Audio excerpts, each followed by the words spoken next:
নমস্কাৰ। আজি আমি আমাৰ ঘৰৰ ওচৰতে অসম হাজং ছাত্ৰ সন্থাৰ 39তম প্ৰতিষ্ঠা দিৱস পালন কৰিছে। তালৈ বুলি ওলাইছোঁ। বোলো আপোনালোকক দেখাই যাম সকলোবিলাক। গৈ থাকোঁ এতিয়া জয়ন্তপুৰ আহত অসম হাজং ছাত্ৰ সন্থা 39তম কেন্দ্ৰীয় প্ৰতিষ্ঠা দিৱস। মেইন গেট ধুনীয়াকৈ বনাই থোৱা আছে। সকলো আহি আছে।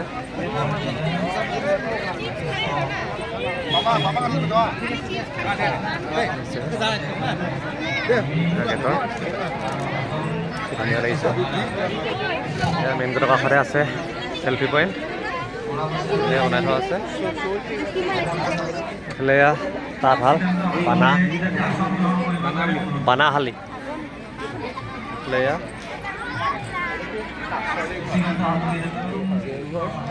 দেওঘৰ ইয়াত পূজা কৰে। এইটো কাঠি চাকি, ইয়াত চাকি জ্বলায়। এইফালে এইটো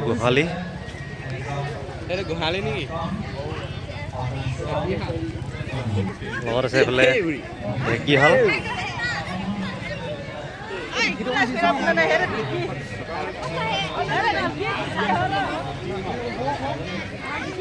খালী ঘৰ।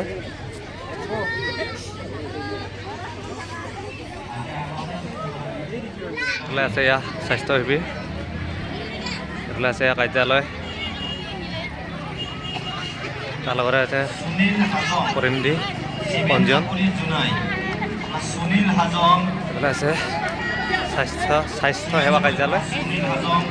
লগতে আছে এয়া দোকান দেখিছে।